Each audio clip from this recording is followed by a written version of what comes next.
Hey everyone, welcome to another episode of Clockedin with me, your host, Jordan Edwards. I'm thrilled to have you tune in as we dive into the dynamic world of productivity, success, and stories of incredible individuals who've mastered the art of getting things done. Whether you're commuting, hitting the gym, or just relaxing at home, this podcast is the go-to source for inspiration and actionable tips to level up your productivity game. I'm on a mission to unravel the secrets of those who seem to effortlessly manage their time and achieve their goals.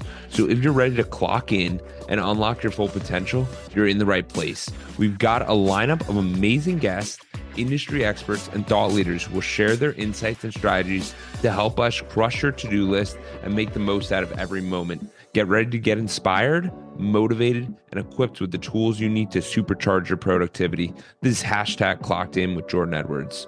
Let's dive in. Hey, what's going on, guys? I got a special guest here. We have Sang Kim. You might remember this name because Sang was on a podcast probably a month or two ago, and we decided to do a new segment that I'm going to have monthly, and it's going to be called Health is Wealth. And you might be asking, Jordan, why are you doing that? Well, because Sang and I are close friends, and I realized that this is information that's not out there. People aren't discussing health. They're saying, go in cold plunges, do this, do that. But like, why? Why are people doing these things? And why are we in America? And it's funny because we're in America, Sang's in Canada. So these are two different perspectives. And we're going to talk about the importance of health and why this is where the true wealth comes. Sang's also been a financial advisor for over 25 years. So we'll have some episodes talk about the financials, but this starting episode, we're going to focus on health. And Sang, how are you doing today? How do you feel about health as well? And yeah. Well, Jordan, this is a pleasure to do something fun with you, and I love your energy, and this is great. You're 27 and I'm 56, so we've got different perspectives, right? Canada, U.S. I was born in Seoul, South Korea. You were born in New Jersey, right? So this is going to be fun. So I'm looking forward to this topic of health is wealth. I think this is a great foundational issue that we should be talking about at great lengths. 100%. And so when you think about health, because the funny thing is, guys, when I met Sang, it was this mastermind we were a part of, and I remember being at the hotel one morning, and it was actually an event in New Jersey, and we're there, and the only thing they're serving is bagels. And for me in New Jersey, bagels, that's what we have in the morning. That's a fantastic treat. And Sang looks at it and he thinks, I'm going to go to bed right away. And I go, wow, like what a perspective change. Because for me, I have always viewed them as taste because I was just, yeah, it's tasty. I like the bagel. But you don't realize that having a bagel is almost equivalent to a loaf of bread. Like it's an incredible amount of bread. And so I ask you, Sang, because if anyone sees you, if you're seeing this on YouTube or the video clips, Sang is one of the most ripped people at 56 years old. He's climbing, he's adventuring, he's all over the place. So, Sang, how do you maintain health, and how long has this been a priority for you?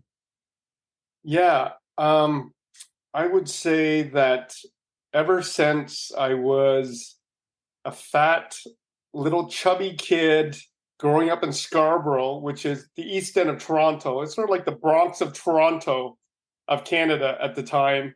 And my older brother looked at me at my dad's Becker store, which is a variety store, a corner store, and it's been on Netflix, right? Kim's Convenience is the sitcom, right? And actually, they was shot near my dad's old Becker store in Toronto.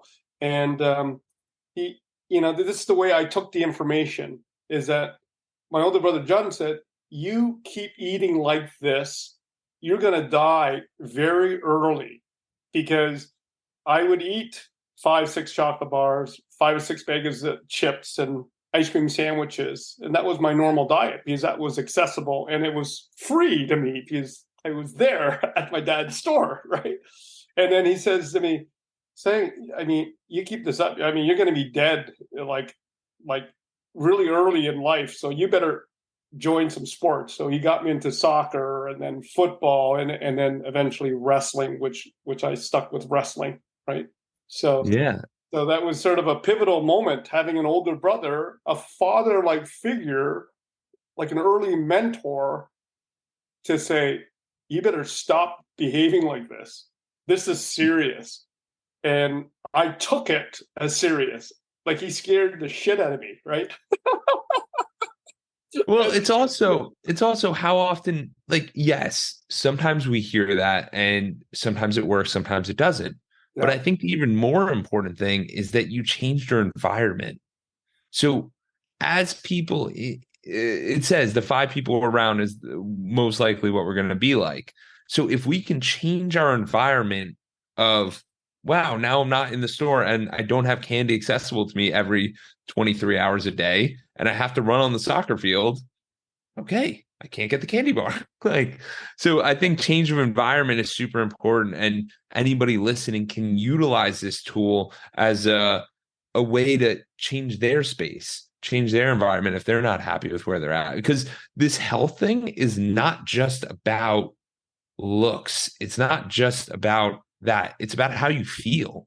And you want to be alive and really get excited about life, because we see too many people that are not bringing that full energy to life. Mm-hmm. Mm-hmm. And when was your first introduction to this idea of health is important or health is wealth? However you absorb the language, is there a point in time when you said, well, maybe I should pay attention? Yeah, absolutely. I mean, for me, it was interesting because in eighth grade, I I remember the eighth grade to ninth grade transition, because I remember I was always like a little chubbier, and then I just started like working out, getting excited, and it was something that, and like running really connected with me, and it was joining sports, and it was getting into that place of I just felt better when I worked out. Like I just got more excited about it. And then when I really took it up a notch for myself, when it wasn't this reprimanded, because I felt like, so my freshman year of college, I played lacrosse at University of Tampa. And for Mm-hmm. me, it was a forced training, right? It wasn't like, oh, Jordan, get in shape. And then all throughout college, it was like I'd work out, but it wasn't me really pushing myself to the limit.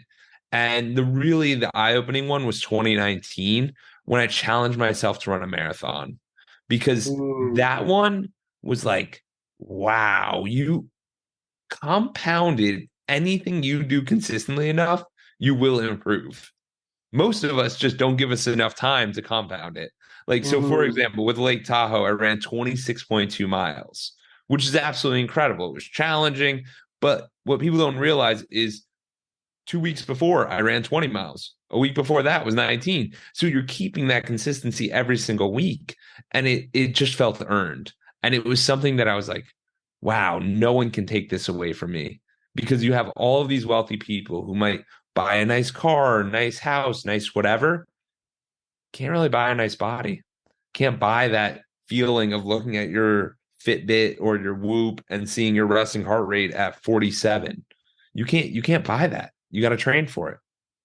Yeah, absolutely. And just like any habit, it's the consistency that produces the results, right? And those results, and you think about it, right? These tiny habits accumulated over time, whether you can just start walking first, and then you walk, run, and then you walk, run, and then you build that up, and before you know it, one step after another, you've run 26.2 miles or 42.2 kilometers, right?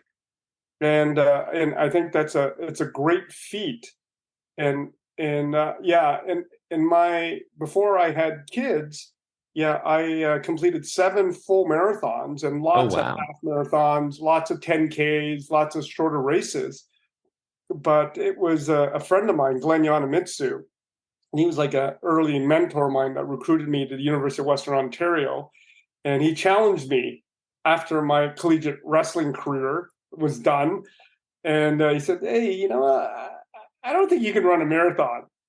I said, what are you talking about? I can run a marathon. I don't think you can. So we just kind of battered around. Then all of a sudden I was running the Cleveland Marathon, Oh, right? wow. And this was back May 17th, 1991. That was my first marathon. And then Wow. I ran over the 6 more after that, right? But it was painful, but it was one step at a time, right? Yeah. 1 kilometer, right? Don't think too far ahead. I just got to do 1 more kilometer. I got to do 1 more kilometer, right? It's just these habits, like you say, right? 100%. And the coolest thing about the marathon was for me was the transition because it was weird. Like with the marathon, I ran it myself. And I didn't join any running clubs. I didn't join any people, but I would see people around town and they would be like, I don't know how you ran that far. And it gave me an excuse to almost not like because you built one habit, now I didn't have to drink anymore. Like I could drink, but I didn't have to. So now I would just go on runs on Saturday morning and just have it. Like, and that's the cool thing because now your whole lifestyle changed. So instead of Friday night, you're out till 3 in the morning. Now you're in bed at 9 and you're up at 3 in the morning going on a long run on Saturday morning. Yeah, that's an interesting point to talk about, right? So I'm curious, what internal dialogue did you have with yourself that Friday night, and you knew that Saturday you had a long run? So when you were faced with that decision to either drink or not, right? What Yeah. did you ask yourself? Well, you start to realize what is more important.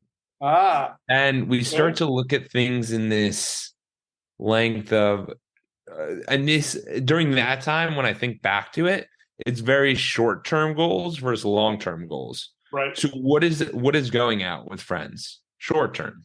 Even if you're celebrating your birthday, it is short term. It is trying to enjoy yourself in that moment. Yeah, Running the progressive steps so that you're ready to run a marathon, like you run the 14-mile one because you can run more than a mile at a time, but like you're supposed to just go up 1 mile a week. That's what they say. And if you skipped a week, like who are you? You know what I mean? Who is mm, this? And mm, I always thought I would think less of myself because at that time I'm looking at building confidence. And when Brad mm, Lee came on my podcast, he said confidence is saying something and doing it. And there's nothing more like nothing more proud of yourself that you say, okay, I'm gonna do this today. I'm gonna make this happen. Because there's so mm. many times where we never hold ourselves accountable. And that Yeah. was a habit I didn't like. So I wanted to make myself accountable. That's nice. And I'm curious to know that Friday night, and maybe you're out with buddies, and maybe you have a beer, but maybe you decided, okay, I'm not going to have 5 or 10 tonight. I'll have 1. So were you thinking about the pain it would cause you during the run the next day? It, it lit- So did you ask yourself, maybe, is it worth it to have more than 1 beer or drink excessively? I'm so just wondering what you were saying to yourself, because I think there's a nugget there. so with Tampa, it was the marathon I ran in Lake Tahoe was in October. So I was really training like August, September. Yeah. It is so hot. And you have to run so early in the morning that for myself, it wasn't even a question. There was never a time I half went, half in. Honestly, what I did was I broke the formula. And what I would do if I really wanted to hang out with people on Friday night, then I would run Friday morning or I'd run Thursday morning and I would Nice. change it up Nice. because that was the way for me to be able to do it. Because, like you're saying, it's like devastating to your run the next day if you drink or smoke a cigar or do Yeah. anything of that regard that's not drink water or have some carbs. Like Yeah. it sends you backwards. Yeah. And I think for me was the internal dialogue was, okay, is this is this going to do me any good, right? Or is this going to cause me harm, right? Will it cause harm or does it do any good? So I came to the fact that if I did have excess amounts of drinks, it wouldn't do any good, right? And I would feel like shit, right? So it was Yeah. harmful and it did no good. So it just on both sides of the brain, it just went, okay, no, it's too much pain, right? And the reason why I'm talking like this is because human behavior changes radically when we think about the pain of behavior. Pain is a great motivator of not doing something, Yes. right? So rather than like the benefit of the good of the running is Yeah. less than the pain of the bad that happens. Does that sort of make sense to you? Yeah, you're getting me Right? back into that state because the other pain I remember was I would have this issue where every time I would go out, I would spend money. Not like, and it was like overspending. And I'm like, what am I doing? So I realized because I started stacking the benefits. I'm like, because what I would do is I would go out, you go out all night long, then you get pizza at night, then the next morning you get bagels, and it's just this compounding effect. And I was like, wait, if I could remove all of that and then just wake up Saturday morning fresh, refined, first of all, I'm in a better health space, I'm in a better head space, and you're only gonna like there's limited hours that you're doing something. Plus, you feel like you're have a purpose. And that Mm, feeling of a purpose is yes. something powerful. And that's why they have those classes, like they'll have like berries or F45 or Orange Theory or whatever these workout classes are. And people will go, oh my God, you did 100 workouts. Because when we measure and monitor what we're doing, we feel the accomplishment. That's why I'm so excited that this is Health and Wealth is episode 1, because there's only up from here. Yeah. Yeah. So when I think about the statement health is wealth, let's talk about that a little bit, right? And health is wealth means different things to different people, right? And for me, um, I mean, I learned that early through my brother, and basically, it saved my life literally. He was like probably a diabetic, you know, Yeah. probably had diabetes, when I was 11 years old, right? And I think about it, and I think, well, if you don't have your health, what do you have, right? If you're lying in bed all day, right, and you can't do the fun things, and you can't connect with your friends and family, you can't go to work, right? It's like, what can you do? Like, if health is not your number one goal, right, number one value, um, your life is going to be this spectrum of from bad to shitty to mediocre, right? Because you're just not showing up as the best version of yourself, right? When you're not feeling energetic and healthy, and when you're moving your body, you feel great. You're not depressed if you're moving your body, right? Right? And countless studies of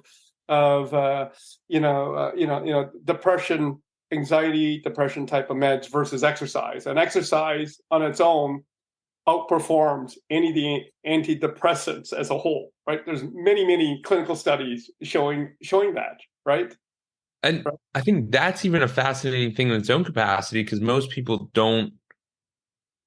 In the US, we've gotten so dependent on these things like, oh, I have a problem, take this. I have another problem, take this. And it's not, we can solve most things with sunlight, exercise, physical activity, deep relationships. These are a lot of the problem solvers. And like for me, like with Edwards Consulting, the 5 pillars are mental health, physical health, community service, philanthropy, spirituality, and relationships. I bring those 5 up because if we're not properly set straight, then we're not going to operate and we're not going to show up great. So, like he's done it all. He was a teacher, financial advisor, sold a business in the healthcare space. And he's still saying health is wealth. And I'm in my 20s, and most people in their 20s are like, oh, screw the health. Like, you have a great metabolism, you don't have the habits. And that's what's missed. Most people think that they're going to solve the issue on their own, but in reality, you have to develop these habits.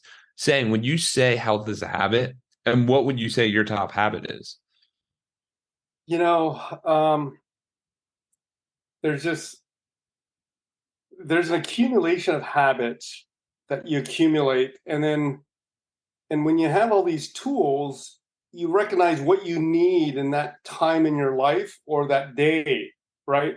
But if you don't have the tools, it's hard to recognize what you need, right?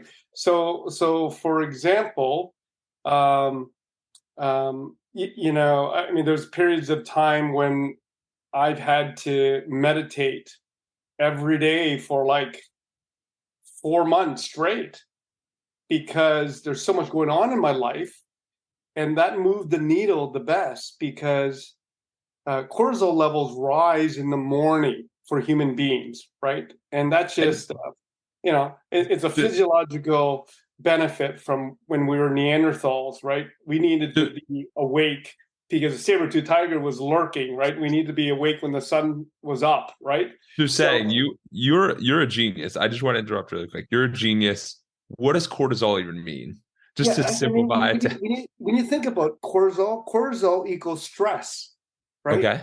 So when functional medicine doctors talk about inflammation, Okay. what's underneath the inflammation is elevated cortisol levels, right? And that stress can be caused by obviously the environmental factors, right? Okay. It can be created by your thoughts.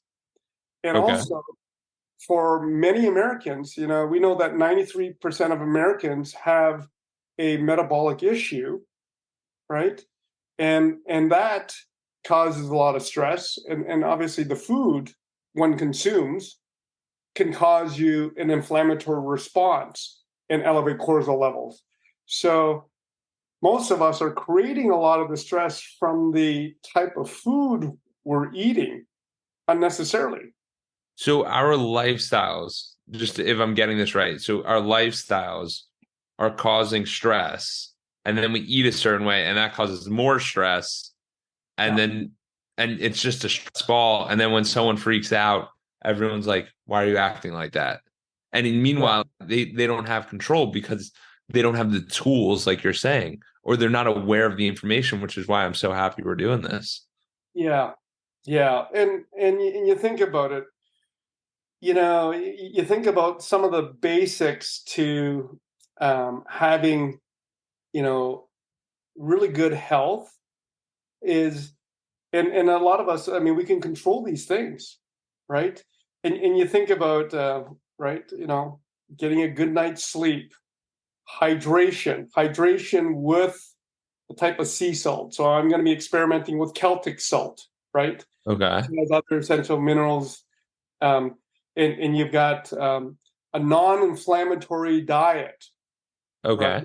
So we can get into that rabbit hole, but basically, every one of us, I mean, genetically, we are predisposed to certain types of diets depending on genetics. So it's sort of like food is medicine. So feed your body with not causing inflammation to the body, Yeah. right? Um, and just movement of some sort, right? And Yeah. if you look at the blue zones, they're not running marathons at age 90 to 120.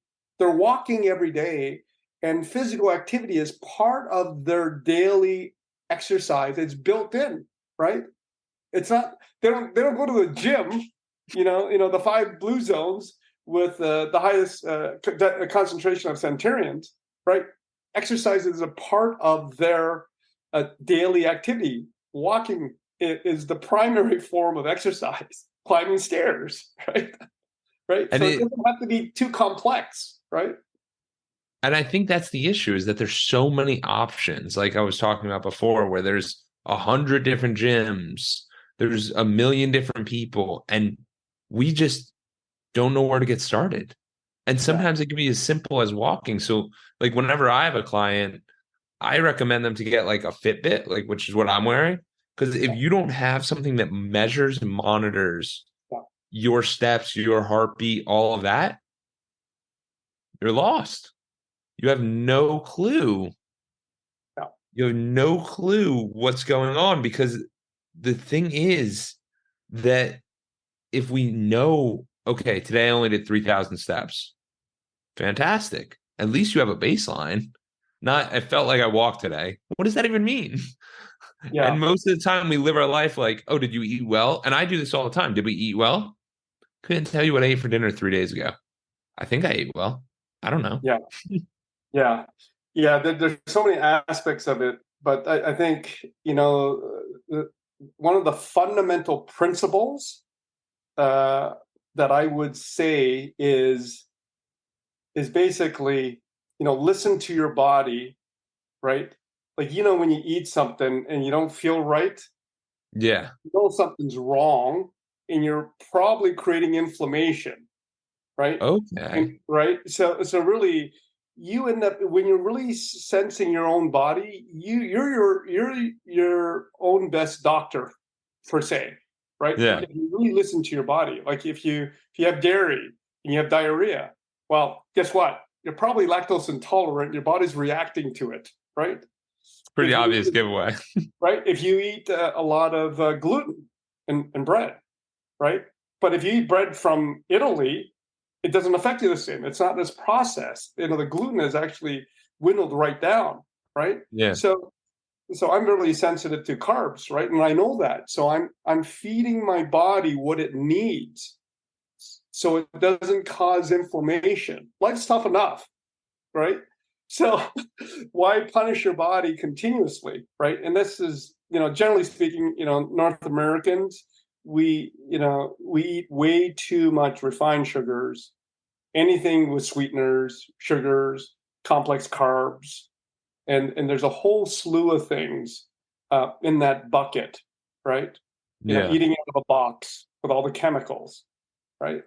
There's some fundamental things, just eating whole foods. And for most of us, gluten is really hard on the gut, right? Yeah. It's a powerful protein, right? So And saying for you, when did this nutrition become such a high priority in your life, and how'd you go about it? Because I feel like, as I feel right now, it's like, where do I even get started? Like, do we just stop eating everything? Like, do we not go out? How did you even get started with this? I think that would be valuable. yeah, I was studying with Bill Backrack in values-based financial planning out of San Diego, and a lot of good things happen in California, right? So I started to do yoga, right?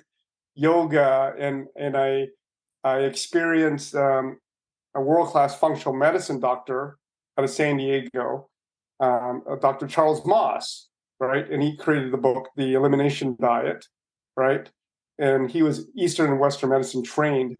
So, and I think it stemmed from something wasn't right. So back to the pain. So I had enough discomfort and pain to say, I got to look into this. My gut doesn't feel good, Yeah. right? And the first thing he got me to do is an elimination diet.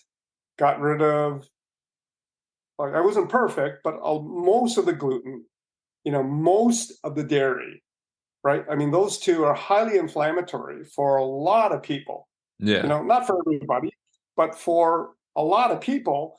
You eliminate those two things and you feel way better, right? Yeah. you know, and as you get older, you're more sensitive, right, Yeah. to inflammation, right? You don't Yeah. recover as fast. So you have to be even more aware and listen to your body, right?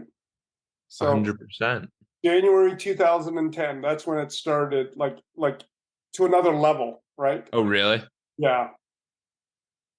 And what so it was the elimination diet, and then what exactly is the elimination diet? It's like you eat something and you're like, I don't like this, or I do like this. How does that work? Yeah. So basically, the principle is, for example, I was getting headaches, like these Okay. low migraine headaches, right?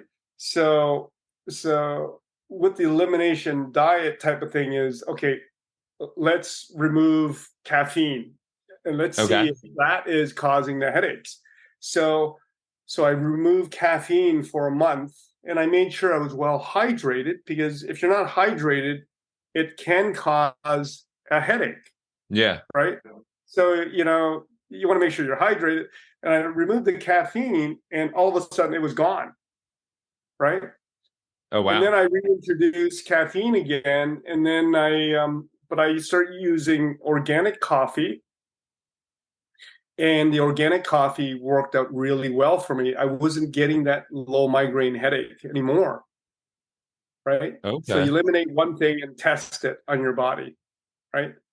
And that has worked, because the way coffee is processed, my understanding is that most coffee has mold in it, just from the Oh, process of picking the beans. The beans get wet, they dry it out, it gets wet, they dry it out, and this back and forth, and these, tiny, tiny bits of mold are grown within the processing of regular coffee, right? yeah. So it's causing, mold is a big issue that hasn't really been addressed a whole lot. It's sort of under the radar, right? Right. Absolutely. So there's mold in coffee, and now I'm feeling a lot better. Like, for the most part, I use organic coffee, to the best, and, And and I can sort of sense it, right? and that's fascinating because it could literally be that for anyone. Like some people Yeah, utilize alcohol. Sometimes they're like, when I don't yeah, drink for a month, I yeah, feel a lot better. And it's these little things of working up 1, 2, 5, 10% until you look at yourself and you're like, I am 200% better than I was before. And it's not yeah, any one thing, it's just the yeah. addition of all these subsets. Yes, yes, absolutely. And like yourself, I mean, I use the oral ring to test some of the biometrics, the Whoop band, and I'm off of them right now, giving myself a break from measuring too much, because you can go overboard too. It can, A hundred percent. so I've measured it for numbers of years, like 4 years. So I'm on a little break now, and I'll get back to it probably soon again, right? But it's interesting, when I was measuring sleep with the Whoop, just one drink, my sleep performance was down minimum of 20% less REM sleep and deep sleep. One I drink. so I don't have the Whoop, but I have a buddy and like a client of mine who has it, and he literally said the same exact thing. And people don't, and then you start looking it up, and there is an impact from having one drink. So it would honestly make more sense to have no drink or many drinks than the singular one drink, because it does knock you off a little bit. Yeah, and I was listening to a podcast, a clip, and it sounds like, I can't verify this, but it sounds like the UK will be putting a warning logo on all alcoholic drinks, stating that alcohol is linked to cancer. Oh, Right. wow. So that is happening, right? I don't know when it's going to start, but I think it's next year, that in the UK, and it makes a lot of sense, right?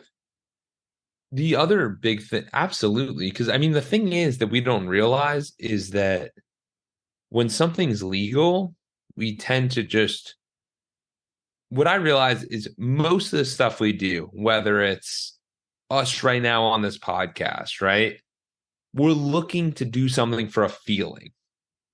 When you drink, you do something for a feeling. When you smoke a cigarette, you do something for a feeling, a cigar, feeling. Everything is a state change. So the whole idea here, and if you could take anything away from this one episode, audience, I think it would be that you want to have positive state changes.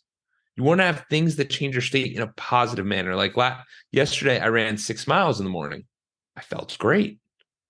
That was my positive state change. That was Yeah. me drinking the night before. Like that was my way of changing state. Or it's you watch a movie, state change. You get screwed in a business deal, state change. You break up with someone, state change. So there's all positive and negative ones. But if you're in control of what they are, it's a much better situation. Also, if you could stack the state changes as things that are good for you, Yeah. come on. Come on. Yeah, absolutely. And we talk about health. We've been talking about physical health, some physiological changes, diet, and but we haven't talked about mental health. So when I view health as wealth, I'm looking at physical health, mental health, spiritual health, and there's lots of different forms of it, right? And it's about mind, body, and soul for me. When I think about health as wealth, it's just not the physical health. But like you say, changing your state is one of the best ways to clear the cobwebs, to cure depression, to get you thinking more positively, right?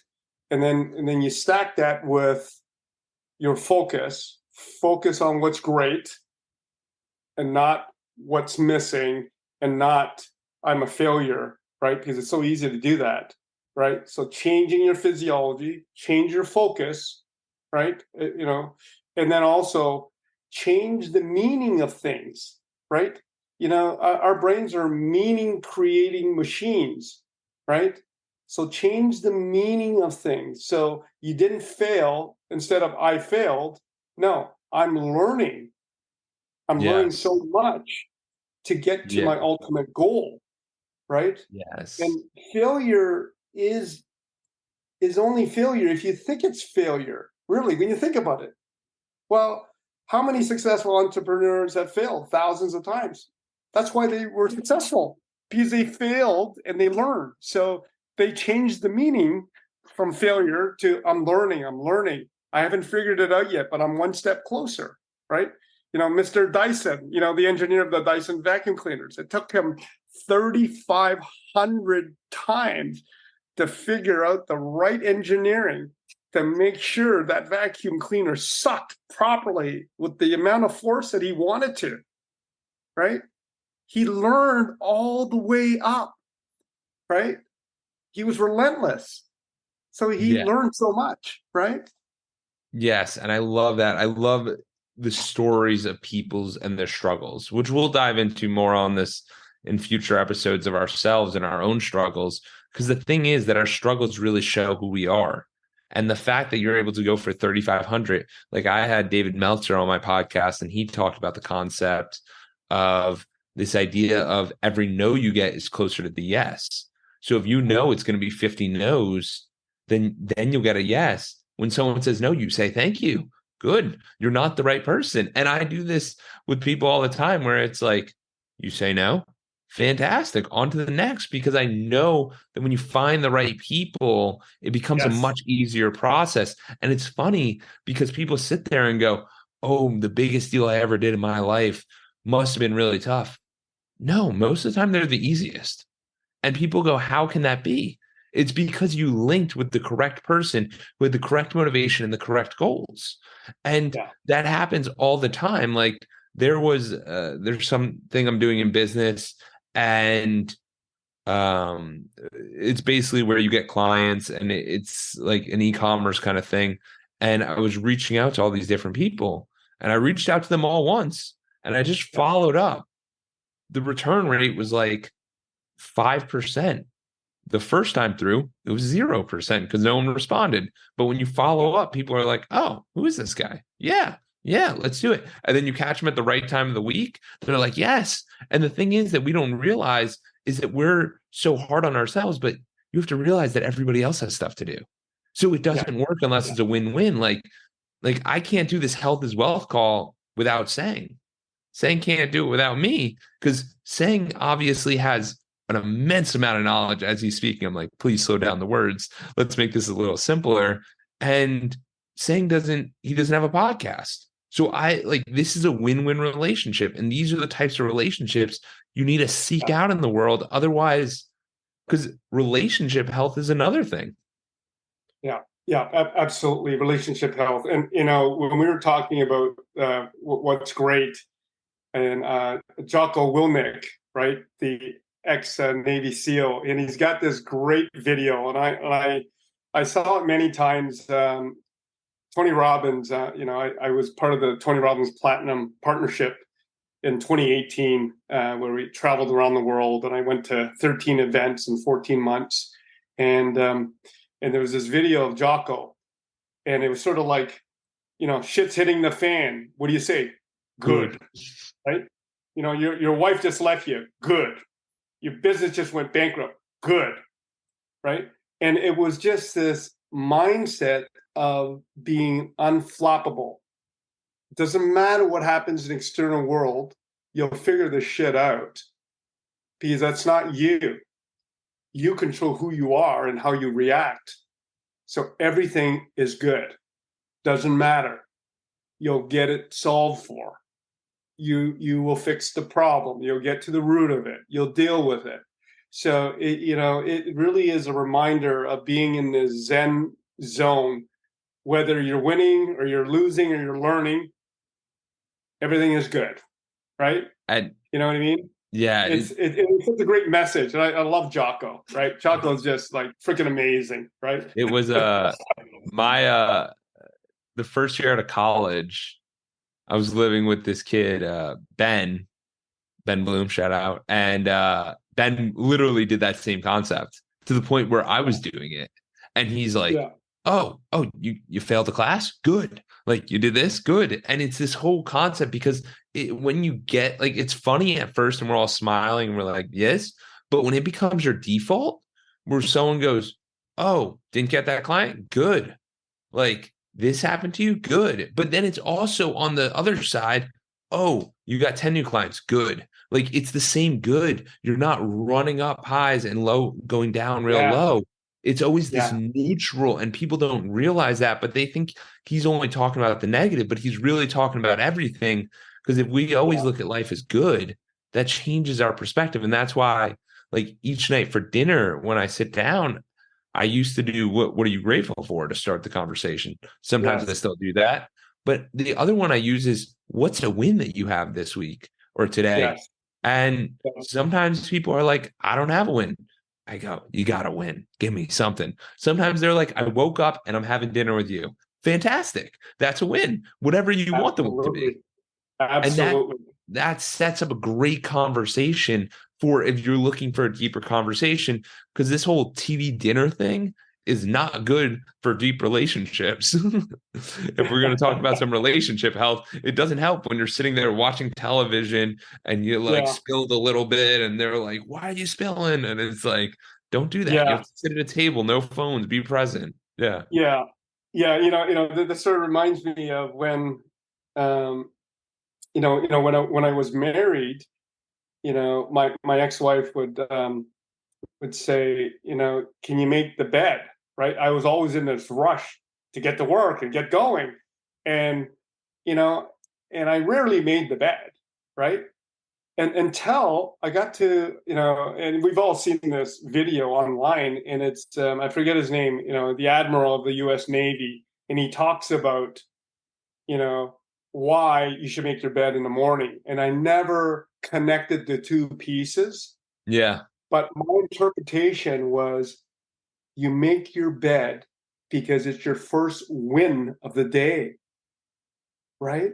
It's your first win of the day. You did something, like it might seem like a small act, but you send this intention that you are going to do something and you follow through and you make your bed every day, no matter what. It doesn't matter if you're feeling bad or happy, but it gives you that reassurance, that internal dialogue to say, I said I'm going to do something and I'm doing it.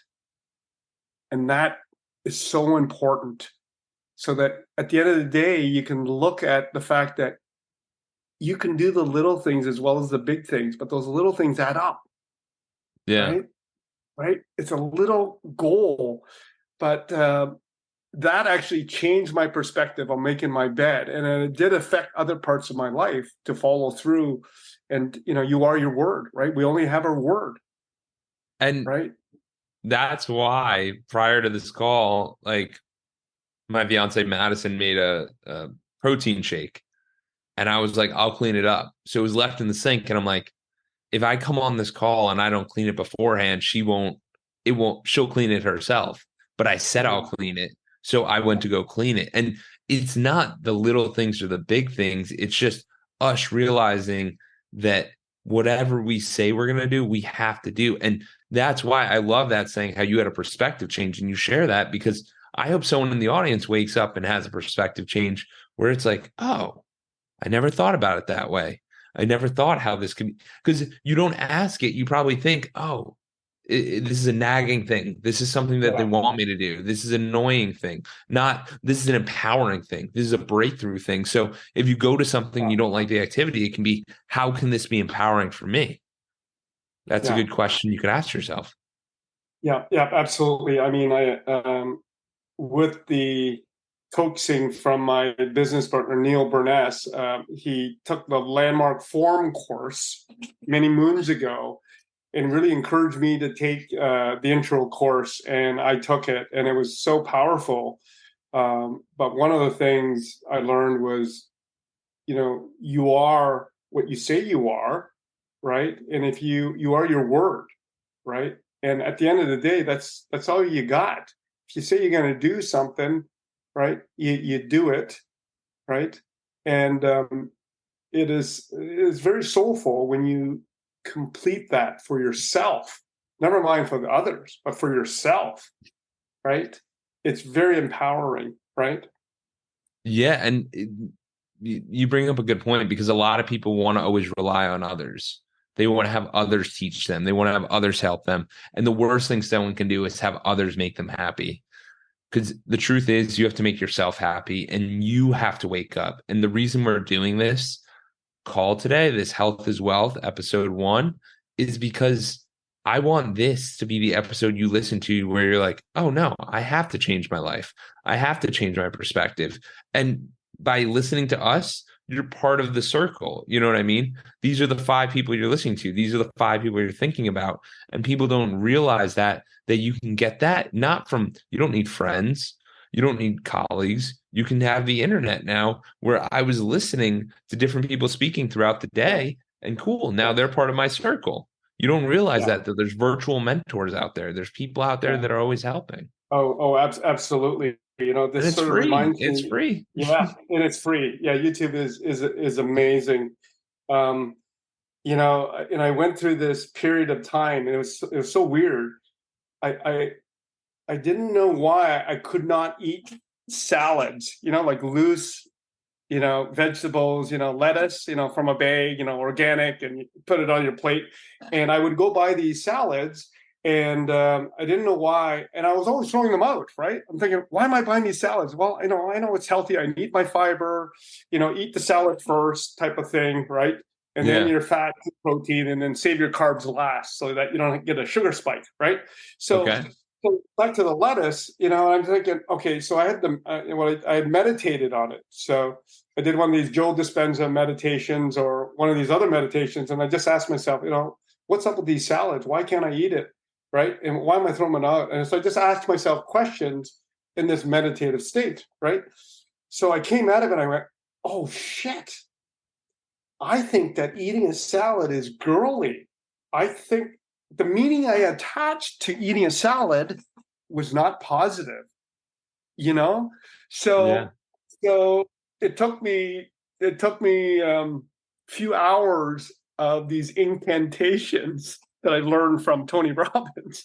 And so I had to reframe my way of thinking, and I would reframe it to something like, oh yeah, salads empower me and clean my gut and slow the insulin spike, and it makes me feel great, and is a part of a healthy diet. So I'd go through this sort of rant, right, to actually reframe this idea that eating a salad is girly or feminine, right? because I'm a wrestler, right?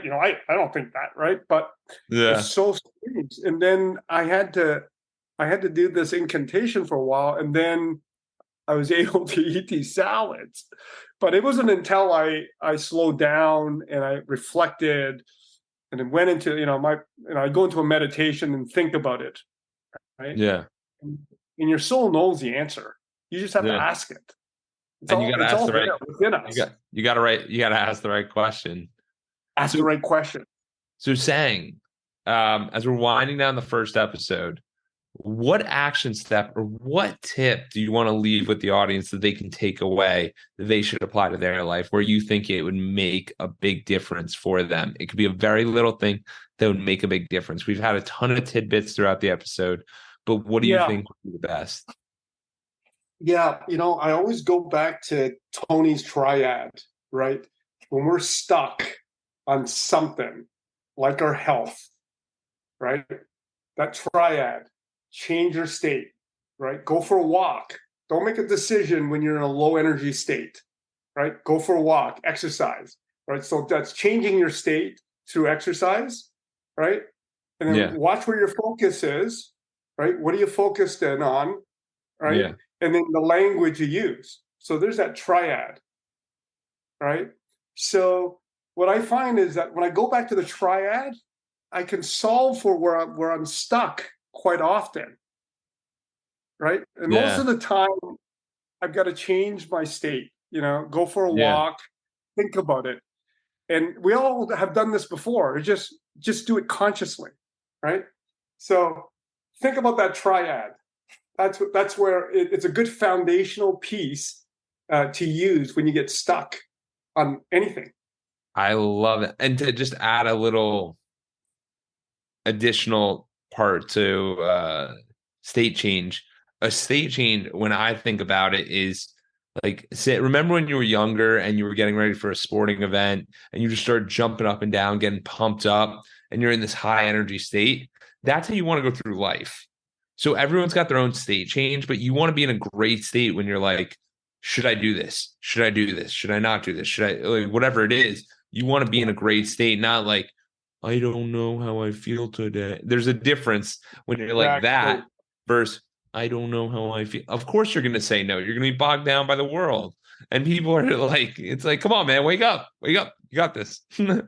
But Yeah, absolutely. Yeah, great. Yeah, great discernment there. Yeah.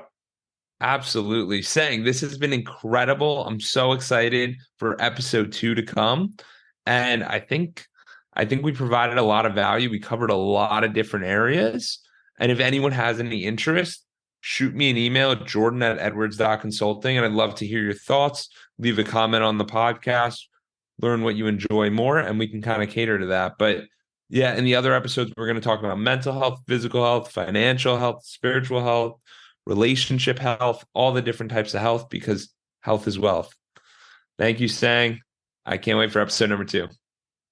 Yes, I can't wait till episode number 2. That was fun. Thank you for reaching the end of the podcast. For that, we'll give you a complimentary coaching session in the link below with Edwards Consulting. Hope to see you there and have a great day and keep clocking in.